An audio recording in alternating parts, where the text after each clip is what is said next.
నమస్కారం top Telugu news కి స్వాగతం. హెడ్లైన్ చూద్దాం.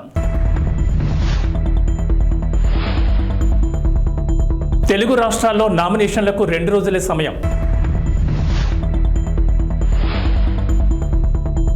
నేటితో ముగియనున్న జగన్ మేమంతా సిద్ధం బస్సు యాత్ర. వరంగల్లో సీఎం రేవంత్ రెడ్డి బహిరంగ సభ. నేటి నుంచి తెలంగాణలో మాజీ సీఎం కేసీఆర్ బస్సు యాత్ర. ఐపీఎల్లో 6 వికెట్ల తేడాతో చెన్నైపై లక్నో విజయం. తెలుగు రాష్ట్రాల్లో నామినేషన్లకు మరో 2 రోజులే సమయం మిగిలి ఉంది. నామినేషన్ల ప్రక్రియ ముగింపు దశకు చేరుకుంది. దీంతో ఇవాళ రేపు భారీగా నామినేషన్లు దాఖలయ్యే అవకాశం ఉంది. ఈ నెల 25వ తేదీతో నామినేషన్ల స్వీకరణ పూర్తవుతుంది. ఇప్పటికే పలువురు నామినేషన్లు దాఖలు చేశారు. మరికొందరు ఇవాళ రేపు తమ నామినేషన్లను దాఖలు చేయనున్నారు. వైనాట్ 175 టార్గెట్గా ఏపీ ముఖ్యమంత్రి వైఎస్ జగన్మోహన్ రెడ్డి చేపట్టిన బస్సు యాత్ర నేటితో ముగియనుంది. సాయంత్రం అక్కవరం సభ తర్వాత తాడేపల్లికి చేరుకోనున్నారు సీఎం జగన్. రేపు పులివెందులలో నామినేషన్ వేస్తారు. సిద్ధం మేమంతా సిద్ధం తరహాలోని మరో విడత ప్రచారానికి కూడా వైసీపీ నేతలు ప్రణాళిక సిద్ధం చేశారు. ముఖ్యమంత్రి వైఎస్ జగన్ మేమంతా సిద్ధం బస్సు యాత్ర ఇవాటితో ముగియనుంది. నేడు శ్రీకాకుళం జిల్లాలోకి జగన్ బస్సు యాత్ర ప్రవేశించనుంది. ఈ రోజుకు జగన్ బస్సు యాత్ర 22వ రోజుకు చేరుకుంది. రోడ్ షో ద్వారా Etcherla bypass, Srikakulam bypass, Narasannapeta bypass, Kotabommali, Kannevalasa మీదుగా పరశురాంపురం జంక్షన్ వద్దకు చేరుకుంటారు. దోపిడీ చేస్తే బందిపోట్లు అంటాం. మరి ఎన్నికలప్పుడు తీయటి మాటలు చెప్పి ఎన్నికల మేనిఫెస్టో అని చెప్పి ఆ తర్వాత ఎన్నికలు అయిపోయిన తర్వాత ప్రజలను మోసం చేస్తే అలాంటి మోసగాళ్లను ఏమంటాం? 420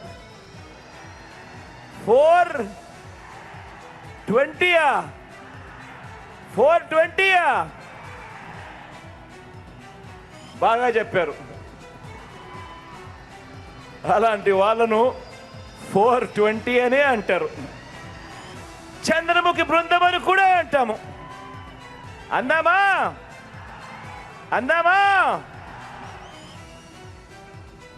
ఎన్నికల్లో ఈరోజు కురుక్షేత్రంలో తలబడతా ఉన్నాం.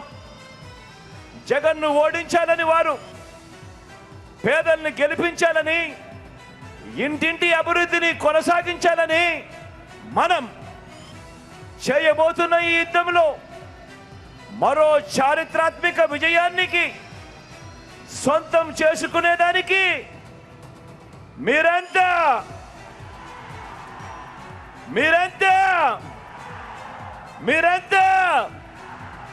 సిద్ధమేనా? నేడు తెలంగాణ సీఎం రేవంత్ రెడ్డి సికింద్రాబాద్, వరంగల్లో పర్యటించనున్నారు. సికింద్రాబాద్ ఎంపీ అభ్యర్థిగా దానం నామినేషన్ వేయనున్నారు. ఈ సందర్భంగా దానం నాగేందర్ నామినేషన్ ర్యాలీలో సీఎం రేవంత్ పాల్గొనున్నారు. అనంతరం సాయంత్రం వరంగల్లో జరిగే బహిరంగ సభకు సీఎం రేవంత్ రెడ్డి హాజరు కానున్నారు. అయితే ఇవాళ హన్మకొండ జిల్లాలో సీఎం రేవంత్ పర్యటించనున్నారు. కాగా మడికొండలో కాంగ్రెస్ నిర్వహిస్తున్న ప్రజాగర్జన సభలో రేవంత్ రెడ్డి పాల్గొనున్నారు. Wardhannapet MLA KR Nagaraju, station Ghanpur MLA Kadiyam Srihari, Parakala MLA Revuri Prakash Reddy సభా ప్రాంగణాన్ని పరిశీలించారు. Warangal police commissioner Amber Kishore Jha, central zone DCP MA భారీతో కలిసి హెలిపాడ్ సెంటర్ పార్కింగ్ స్థలాలను పరిశీలించారు. బీఆర్ఎస్ అధినేత మాజీ సీఎం కేసీఆర్ రాష్ట్ర వ్యాప్తంగా బస్సు యాత్ర నిర్వహించనున్నారు. ఈ బస్సు యాత్ర మే 10వ తేదీ వరకు కొనసాగనుంది. సుమారు 17 రోజుల పాటు సాగే ఈ యాత్రకు ఎన్నికల సంఘం అనుమతి ఇవ్వడంతో పార్టీ అవసరమైన ఏర్పాట్లు చేస్తోంది. నేడు ఉమ్మడి నల్గొండ జిల్లాలో కేసీఆర్ బస్సు యాత్ర, మిర్యాలగూడ నుంచి సూర్యాపేట వరకు కేసీఆర్ బస్సు యాత్ర కొనసాగనుంది. బీఆర్ఎస్ విడుదల చేసిన టూర్ షెడ్యూల్ ప్రకారం సూర్యాపేట, వరంగల్, కరీంనగర్, మహబూబ్ నగర్, ఖమ్మం, నిజామాబాద్ జిల్లా కేంద్రాలతో పాటు రామగుండం, కొత్తగూడెం, వేణవంక ప్రాంతాల్లో కేసీఆర్ బస చేస్తారు. కేసీఆర్ పాల్గొనే ఒక రోడ్ షోకి మరో రోడ్ షోకి మధ్య దాదాపు 10 నుంచి 12 గంటల సమయం ఉంది.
అది కాదు మీరు అడ్డుండొద్దంటే మీరే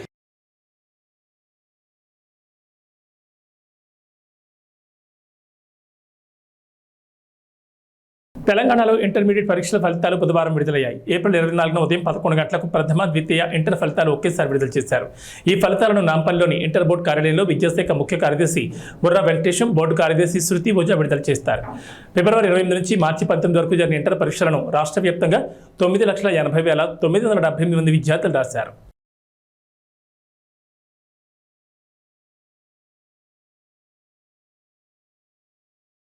అమిత్ షా తెలంగాణ పర్యటన ఖరారైంది. రేపు అమిత్ షా హైదరాబాద్కు రానున్నారు. ఎల్బీ స్టేడియంలో పోలింగ్ బూత్ ఇన్ఛార్జీలతో సమావేశం కానున్నారు. అనంతరం భాగ్యలక్ష్మి అమ్మవారిని దర్శించుకోనున్నారు. తెలంగాణలో లోక్సభ ఎన్నికల బరిలో నిలిచే అభ్యర్థులపై కసరత్తు జరుగుతోంది. ఇప్పటికే 8 మందిని ప్రకటించిన బీజేపీ మరో 9 మంది గెలుపు గుర్రాల కోసం వేట కొనసాగిస్తోంది. ఈ క్రమంలో ఈ నెల 12న అమిత్ షా హైదరాబాద్కు వస్తున్నట్లు తెలిపారు.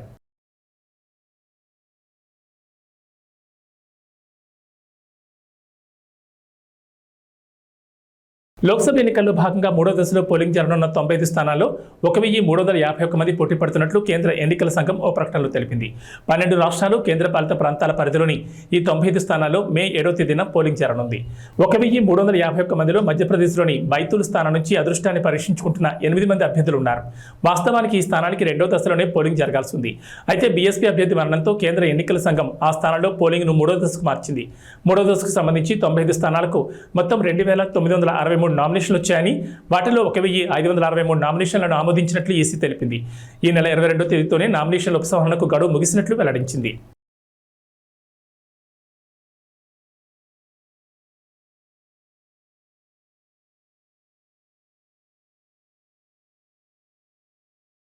ఆయుధాల కొరతతో ఇబ్బంది పడుతున్నాం, సైనిక సాయం కావాలంటూ గత కొంతకాలంగా మొరపెట్టుకుంటున్న ఉక్రెయిన్కు మరో ఊరట కలిగించే వార్త. ఇప్పటికే $61 బిలియన్ ప్యాకేజీకి అమెరికా ప్రతినిధుల సభ పచ్చజెండా ఊపడంతో తెలిపిన పడ్డ ఉక్రెయిన్కు మంగళవారం బ్రిటన్ కూడా సైనిక ప్యాకేజీని ప్రకటించింది. 542 కోట్ల సాయాన్ని అందించనున్నట్లు బ్రిటన్ ప్రధాని రిషి సునాక్ తెలిపారు.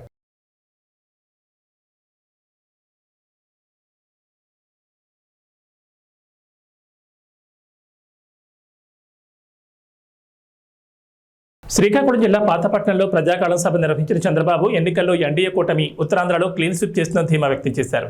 తాము అధికారంలోకి వచ్చాక రైతులను అన్ని విధాలా ఆదుకుంటామన్నారు. గిట్టుబాటు ధర, పంటల బీమా అమలు, రాయితీపై వ్యవసాయ యంత్రాలు, పరికరాలు అందిస్తామని చెప్పారు. వ్యవసాయంలో ఆధునిక సాగు విధానాలు తెచ్చి ఖర్చులు తగ్గిస్తామని భరోసా ఇచ్చారు.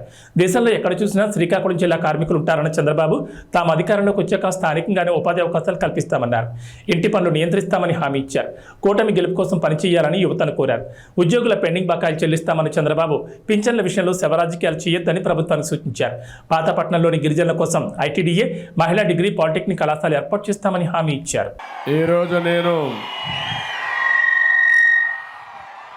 ప్రజాగళం కోసం పాతపట్నం వస్తే పాతపట్నం కొత్త చరిత్ర రాయడానికి సిద్ధంగా ఉంది. అవునా కాదా తమ్ముళ్ళు అని మిమ్మల్ని అడుగుతున్నా. ఎటు చూసినా జనమే జనం. వెనకానైతే ఎటు చూసినా జనమే కనపడొస్తున్నారు. నేను చాలాసార్లు ఈ నియోజకవర్గానికి వచ్చాను, కానీ ఇంత ఉత్సాహం నా జీవితంలో ఎప్పుడూ చూడలేదు. ఇది చూసిన తర్వాత నాకు అనిపిస్తుంది, రేపు జరిగే ఎన్నికల్లో ఉత్తరాంధ్ర క్లీన్ స్వీప్ చేయబోతున్నామని చెప్పి నేను మీకు విజ్ఞప్తి చేస్తున్నా. ఇక్కడికి వచ్చినప్పుడు ఒక పక్క రామ్మోహన్ నాయుడు మీ అభిమాన నాయకుడు ఎంపీగా గెలిపించడానికి సిద్ధంగా ఉండమని, మూడోసారి ముచ్చటగా ఎంపీగా గెలిపించమని కోరుతున్నాను. ఒక ఫైర్ బ్రాండ్.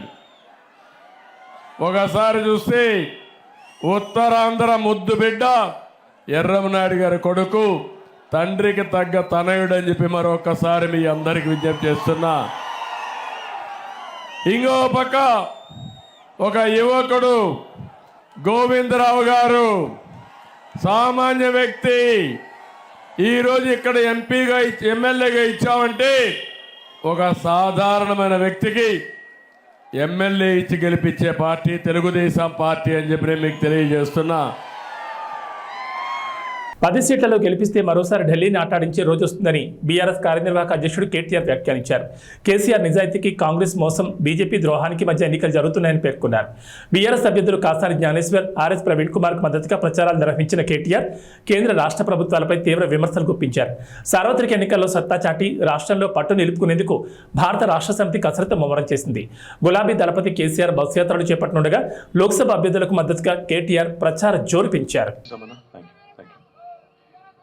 గౌరవనీయులైన పెద్దలు, మాజీ మంత్రివర్యులు, మీ అందరికీ ఆప్తులు, గతంలో వర్ధన్నపేట శాసనసభ్యుడిగా ఇవాళ వర్ధన్నపేటకు ఈ ఎన్నికల్లో ఇన్ఛార్జ్గా వ్యవహరిస్తున్న గౌరవనీయులు మరి ఎర్రబెల్లి దయాకర్ రావు అన్న గారు, మరొక ఇన్ఛార్జ్ గారు గౌరవనీయులు పెద్దలు మాజీ చీఫ్ విప్, ఈరోజు హనుమకొండ జిల్లా పార్టీ అధ్యక్షులు గౌరవనీయులు అన్న దాస్యం వినయ్ భాస్కర్ గారు, పెద్దలు గౌరవనీయులు శాసన మండలిలో డిప్యూటీ చైర్మన్ గారు అన్న బండా ప్రకాష్ గారు, మాజీ ఉప ముఖ్యమంత్రి పెద్దలు గౌరవనీయులు మరి స్టేషన్ గన్పూర్ నియోజకవర్గ బాధ్యులు అన్న డాక్టర్ తాటికొండ రాజయ్య గారు, గౌరవనీయులు భూపాలపల్లి మాజీ శాసనసభ్యులు గండ్రా వెంకటరమణారెడ్డి గారు, మాజీ మంత్రివర్యులు గౌరవనీయులు శాసన మండలి సభ్యులు అన్న బసవరాజ్ సారయ్య గారు, మన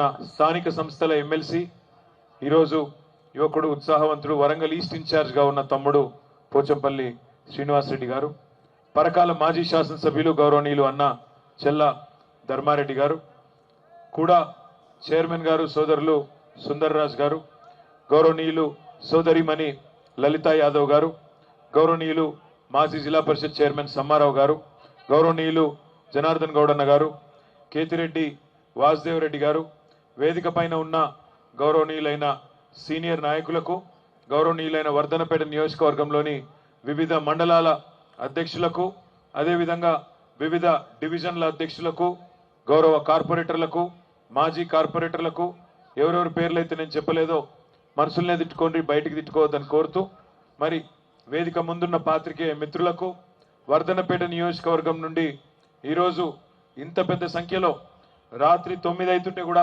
కదలకుండా రేపు వర్ధన్నపేటలో కసి తీరా ఓటేస్తాం, తప్పకుండా ద్రోహులను కసి తీరా కాటేస్తామనే విధంగా 50,000 ఓట్ల మెజారిటీ ఇచ్చి మన అభ్యర్థి సుధీర్ కుమార్ గారిని గెలిపిస్తామని ఇక్కడ సమావేశంలో పాల్పంచుకుంటున్న మా అన్నదమ్ములకు, ఆడబిడ్డలకు పేరు పేరున అందరికీ హృదయపూర్వకంగా నమస్కారాలు.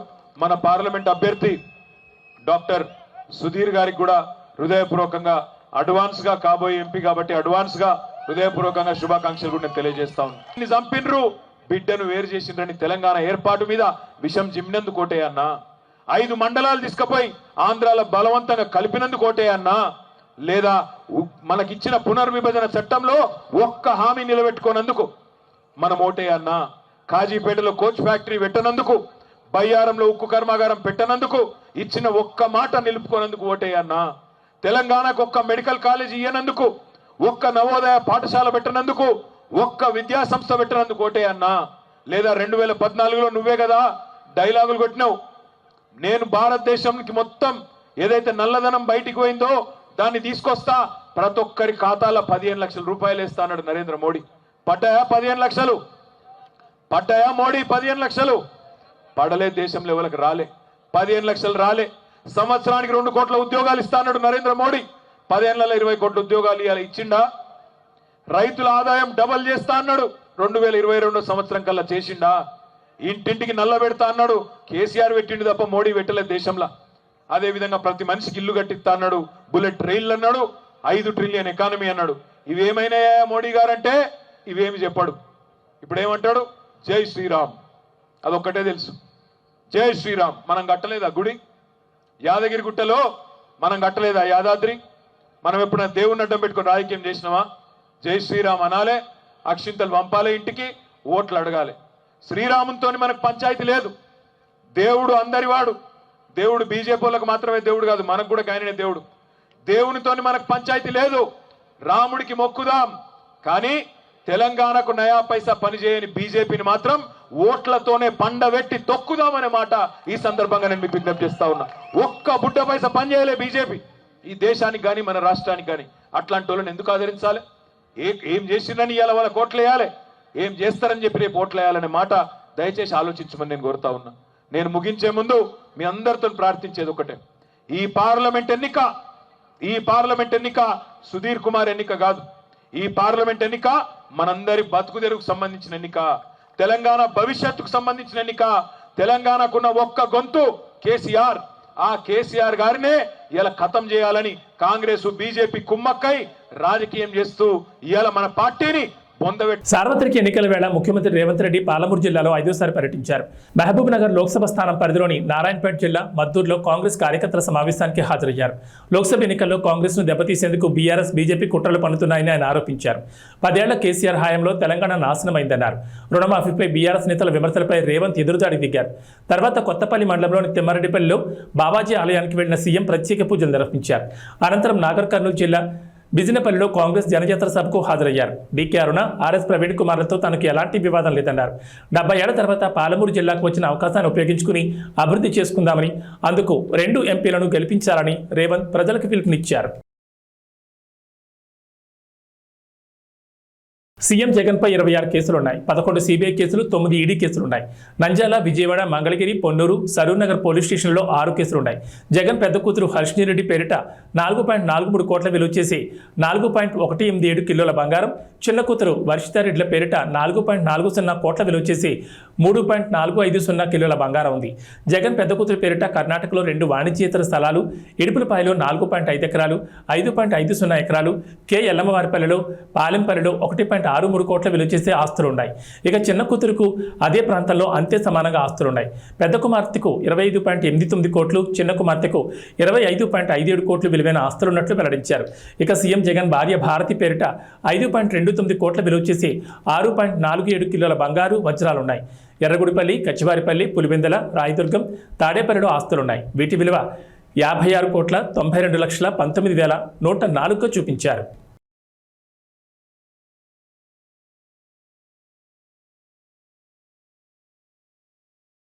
హీరో బాలకృష్ణ చిన్న కూతురు తేజస్విని అల్లుడు విశాఖ టీడీపీ ఎంపీ అభ్యర్థి భరత్ పేరిట 393.41 కోట్ల ఆస్తులున్నాయి.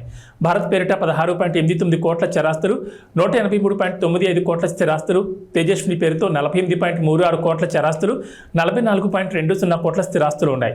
భరత్కి 7 కేజీల గోల్డ్, 51 కేజీల సిల్వర్, తేజస్వినికి 5.3 కేజీల బంగారం, 52.50 కేజీల వెండి ఉంది. ఇక చంద్రబాబు తరపున ఆయన భార్య భువనేశ్వరి కుప్పం నియోజకవర్గంలో నామినేషన్ దాఖలు చేశారు. ఈ సమయంలో ఆమె తమ ఆస్తులను ప్రకటించారు. ఇద్దరికీ కలిపి 931 కోట్ల ఆస్తులున్నట్లు తెలిపారు. 2019 ఎన్నికల నాటి ఆస్తులతో పోలిస్తే 39% పెరిగినట్లు తెలుస్తోంది. 3 కోట్ల విలువైన బంగారం, డైమండ్స్, వెండి ఆభరణాలు ఉన్నట్లు తెలిపారు. అలాగే చంద్రబాబుపై 24 కేసులు ఉన్నట్లు పేర్కొన్నారు. హిందూపురం టీడీపీ ఎమ్మెల్యే అభ్యర్థిగా నందమూరి బాలకృష్ణ నామినేషన్ వేశారు. తన పేరిట 81.63 కోట్ల ఆస్తులున్నాయని ఎన్నికల అఫిడవిట్లో పేర్కొన్నారు.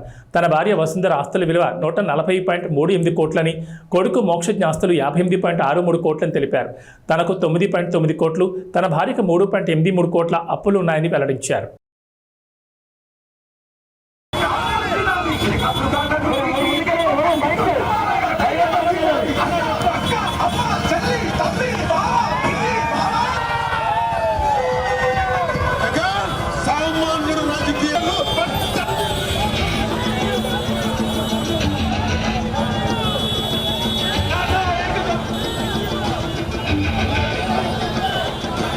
అధికార వైసీపీతో అంటకాగుతూ 5 ఏళ్లుగా ఆ పార్టీ అరాచకాల కొమ్మకాస్తూ వచ్చిన 2 సీనియర్ ఐపీఎస్ అధికారులపై ఎన్నికల సంఘం ఎట్టకేలకు బదిలీ వేసింది. ఆంధ్రప్రదేశ్ నిఘా విభాగాధిపతి పిఎస్ఆర్ ఆంజనేయులు, విజయవాడ సిపి కాంతిరాణా ఎన్నికల షెడ్యూల్ వచ్చాక కూడా వైసీపీకి అనుకూలంగా ఏకపక్షంగా పనిచేస్తున్నారంటూ ప్రతిపక్ష పార్టీలు ఫిర్యాదులిచ్చాయి. వాటిపై సమగ్ర విచారణ జరిపిన ఎన్నికల సంఘం చివరికి వాళ్ళిద్దరిపై చర్యలు తీసుకుంది. తర్వాత స్థానాల్లో ఉన్న అధికారులకు బాధ్యతలు అప్పగించి తక్షణమే విధుల నుంచి రిలీవ్ కావాలని ఆదేశించింది. సార్వత్రిక ఎన్నికలు పూర్తయ్యే వరకు వారికి ఎన్నికల సంబంధిత విధులేవి అప్పగించొద్దని నిర్దేశించింది. వీరి స్థానాల్లో వేరే అధికారులను నియమించేందుకు వీలుగా ఒక్కో పోస్టుకు 3 ఐపీఎస్ అధికారుల పేర్లతో ఇవాళ మధ్యాహ్నం 3 గంటల్లోగా ప్యానెల్ సమర్పించాలని సిఎస్ జవహర్ రెడ్డిని ఆదేశించింది. నిఘా విభాగాధిపతి పోస్టు కోసం అదనపు డీజీ, అంతకంటే ఎక్కువ హోదా కలిగిన అధికారుల వివరాలనే పంపాలని పేర్కొంది.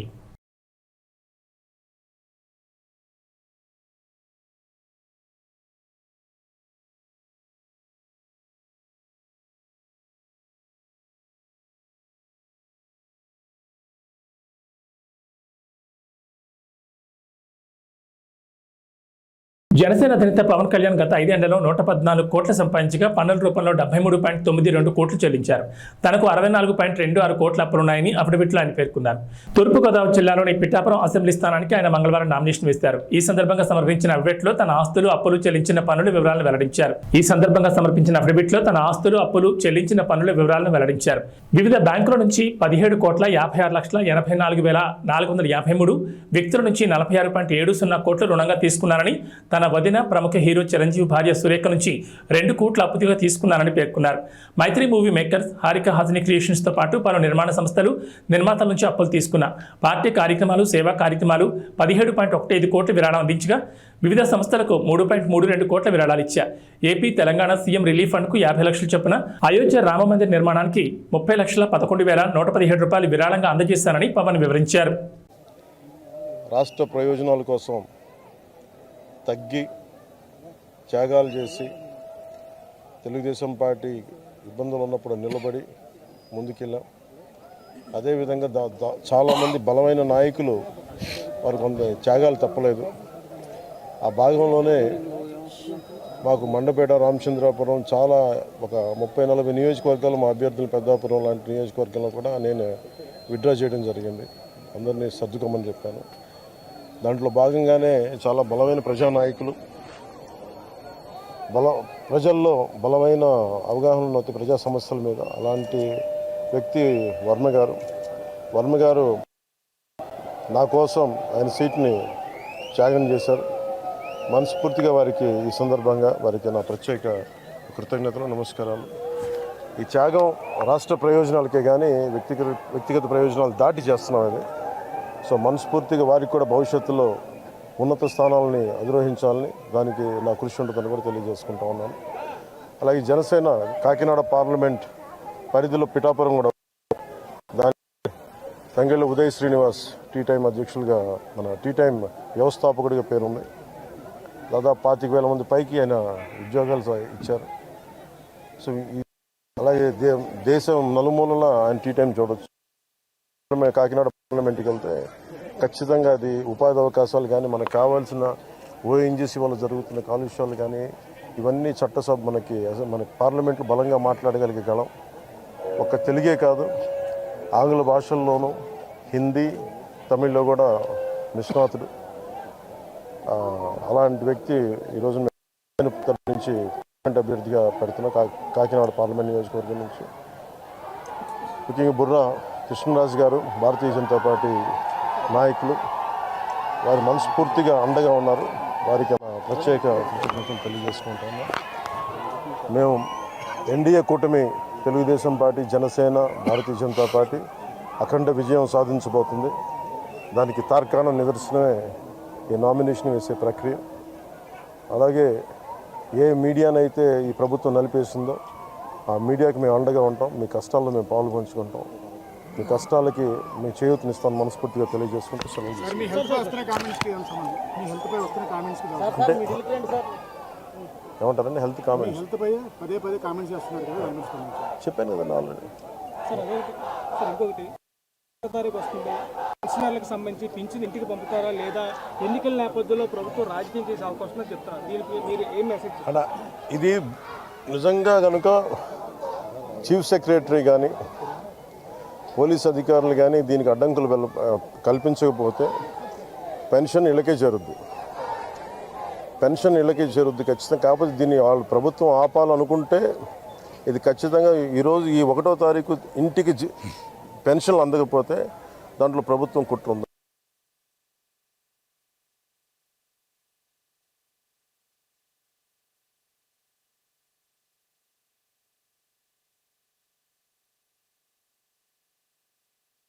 త్రికోణ పోటీ ఉంది ఈసారి.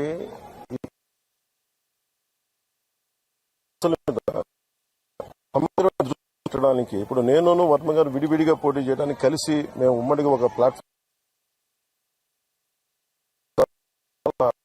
సులభం అవుతుంది.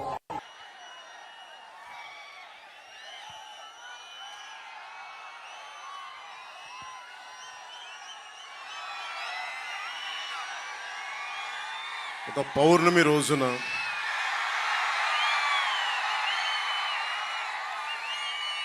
ఉప్పాడ, కొత్తపల్లి ఉప్పాడ మండలంలో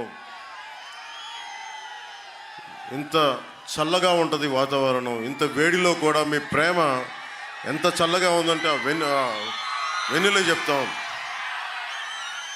సో మీ ప్రేమామృతానికి, ఈ వెన్నెల రాత్రి మీ ప్రేమామృతానికి నా మీద కురిపిస్తున్నందుకు, మా కూటమి మీద మీ ప్రేమామృతాన్ని కురిపిస్తున్నందుకు మీ అందరికీ నా హృదయపూర్వక నమస్కారాలు, ధన్యవాదాలు.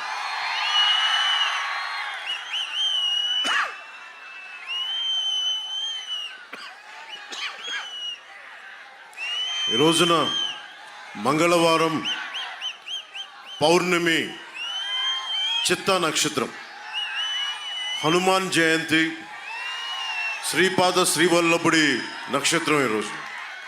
అలాంటి రోజున నన్ను ప్రేమించే నా పిఠాపురం ప్రజల మధ్యలో 70,000 పైనుంచి 1,00,000 వరకు వచ్చి నాకు ఈరోజు మద్దతు తెలిపారు. నాకు ఈరోజు నామినేషన్కి మీ అందరికీ చేతులెత్తి నమస్కరిస్తున్నాను.